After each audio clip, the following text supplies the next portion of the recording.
Hello friends, आज की book summary लेके आया हूँ मनी की स्मार्ट साइकोलॉजी, जिसको लिखा है हमारे ग्रेट इंडियन ऑथर दीप त्रिवेदी जी ने। इस बुक से रिलेटेड मेरा ये सेकंड वीडियो है। पहले वीडियो में हमने जाना था कि मनी और भगवान दोनों में से अधिक शक्तिशाली कौन है, कैसे मनी ने पूरे मानव जीवन और उसके मन पर कब्जा करके रखा है।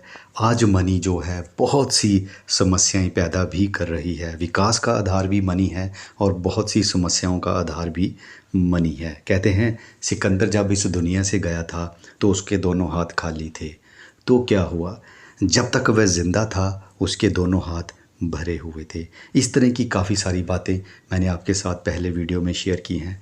आज हम आगे बातें करेंगे कि मनी की साइकोलॉजी क्या है, उसके बारे में डिटेल में जानेंगे। मनुष्य क्या है? क्या दो पाँव पर चलने वाली चीज़ का नाम मनुष्य है? ऐसा है तो फिर कल को कोई दो पाँव पर चलने वाला जानवर मिल जाए तो क्या आप उसे मनुष्य कहेंगे?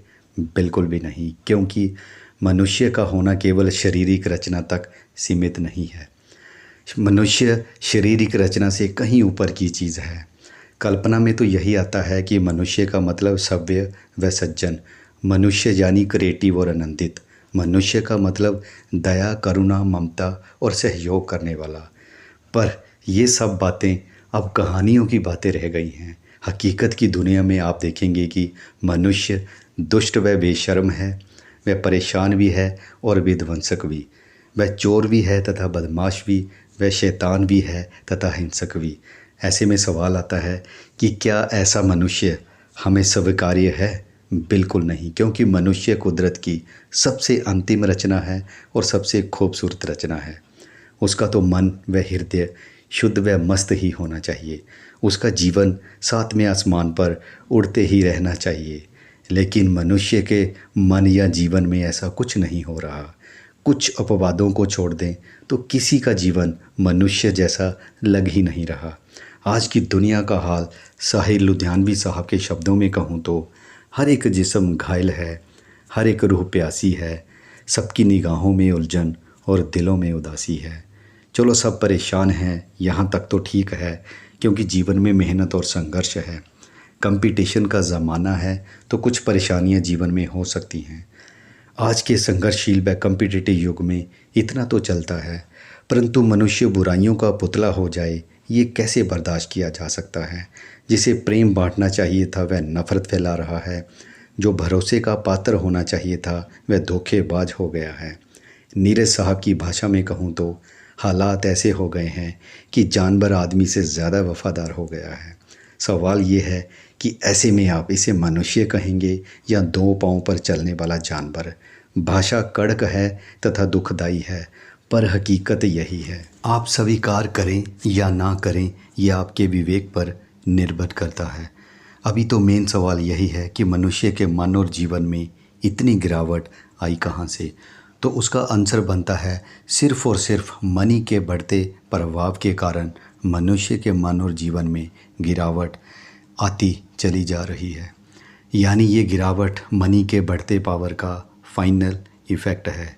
यही कारण है कि जैसे जैसे मनुष्यों पर मनी की पकड़ मजबूत होती चली जा रही है, मनुष्य जो है नीचे गिरता चला जा रहा है। मनुष्य जाति के इतिहास पर नज़र घुमाएंगे तो ये सच्चाई आंखों के सामने आ जाएगी। मनुष्य आज जैसा है वैसा कुदरत से भेजा नहीं गया था। ये तो ज़रूरतों ने मनी का प्रभाव बढ़ाया तथा फिर मनी ने मनुष्य को पागल कर दिया। यदि आज का मनुष्य स्वार्थी है तो मनी के कारण। कई लोग मनी के पीछे इस कदर पागल हैं कि वह मनी के लिए परिवार के सदस्यों तक की हत्या कर डालते हैं। इस तरह की खबरें हमें विश्व भर से आती रहती हैं। क्या किसी मनुष्य को ये शोभा देता है? शोभा तो नहीं देता, पर मनुष्य ऐसा हो गया है। यही सच्चाई है। स्वार्थ तथा वह भी इस कदर कि सामने वाले को इंसान ही ना समझो। ये वाकई में बड़ी दुखद और गंभीर परिस्थिति है। और यहाँ पर मैं एक बात और बता दूं कि इसके लिए सिर्फ़ और सिर्फ मनी का बढ़ता प्रभाव जिम्मेदार है। ये सच्चाई हमें स्वीकारनी ही पड़ेगी कि मनी के इस बढ़ते प्रभाव के कारण आज एक मनुष्य के लिए मनुष्य बनना मुश्किल कर दिया है। निश्चित ही अब ये तय करने का समय आ गया है कि हम अपनी ज़िंदगी को हसीन कैसे बनाएं। मनी से पैदा हो रही समस्याओं पर विजय कैसे पाएं? सवाल ये है कि क्या हसीन दुनिया बनाना संभव है? बिल्कुल है, आसानी से है। इंसान के लिए मुश्किल क्या है? जो चांद व मंगल पर पहुंच गया हो वह अपनी धरती की दुनिया तो हसीन बना ही सकता है। कहने का मतलब है कि ये पूरी की पूरी दुनिया जो समस्या है मनुष्य द्वारा पैदा की हुई है। वैसे भी जहाँ जो कुछ भी है वह या तो कुदरत द्वारा निर्मित है या फिर मनुष्य द्वारा निर्मित। साइकोलॉजिकल सत्य के जरिए अगर समझो, जो कुदरती तौर पर निर्मित है उसमें मनुष्य कुछ भी नहीं कर सकता। चांद, तारे, नदी, पहाड़, पृथ्वी सब कुदरती तौर पर निर्मित हैं। यहाँ मनुष्य कुछ विशेष नहीं कर सकता। पर दूसरी तरफ जो मनी से समस्याएं पैदा हो रही हैं, मनी को पैदा किसने किया?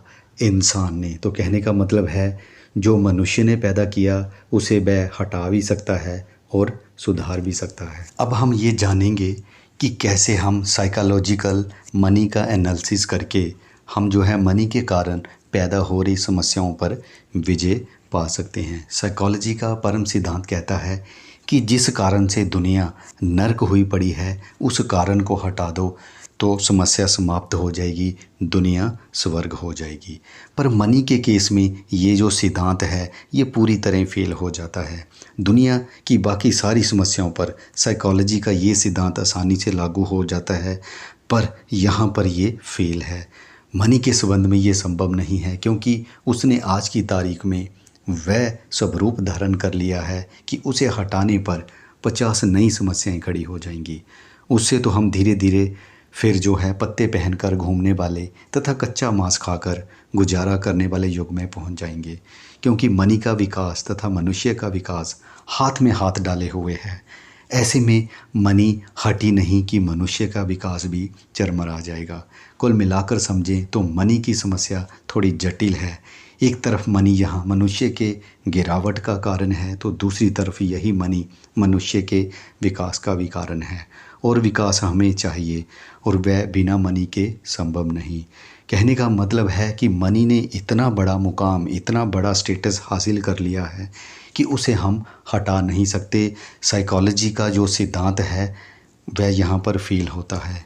दूसरा पॉइंट आता है कि समस्या को हवा दे रही चीज़ों पर लगाम कस दो तो समस्या काबू में आ जाएगी। मनी को पावर देने वाली वह जड़ है हमारी ज़रूरतें।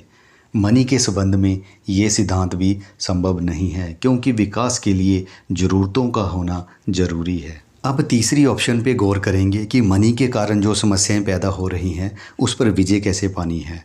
जैसे बिना स्त्री के घर नहीं बसाया जा सकता, वैसे ही मनी के बिना संसार नहीं चलाया जा सकता। सो बेसिक नीड के लिए मनी चाहिए ही चाहिए। सो हम पहले ध्यान मनी कैसे कमानी है उस पर देंगे, क्योंकि बिना मनी के जीना ही संभव नहीं है।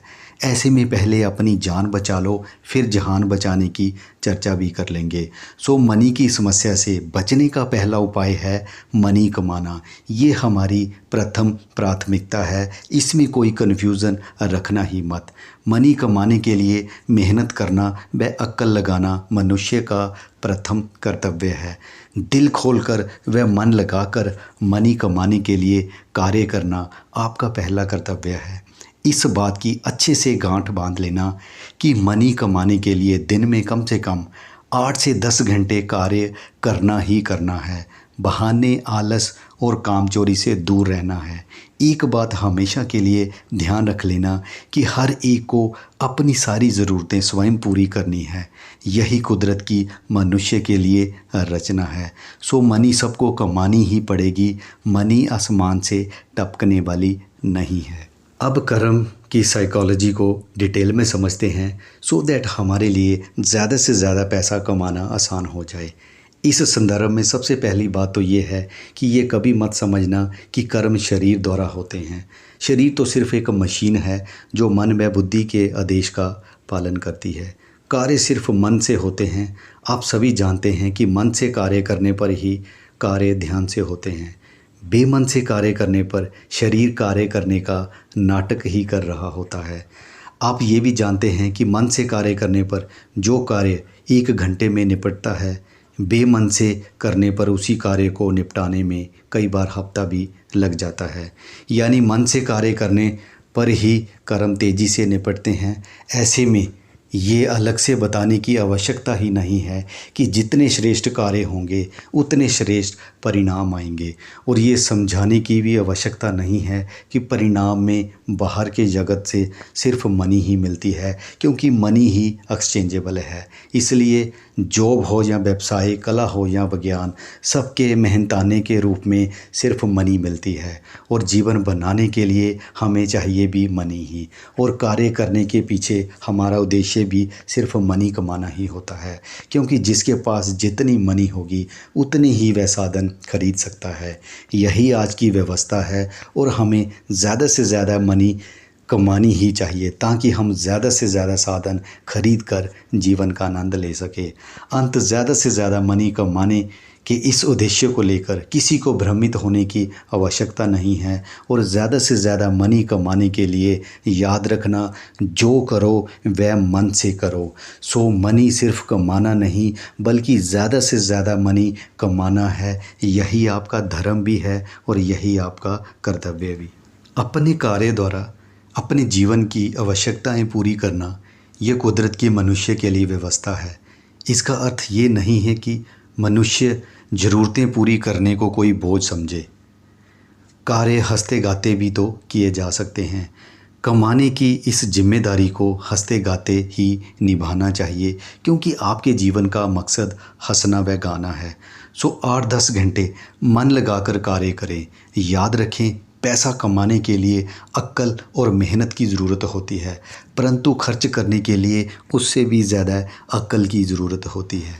सो दोस्तों, आज के वीडियो का मैं यहीं पे अंत कर रहा हूँ।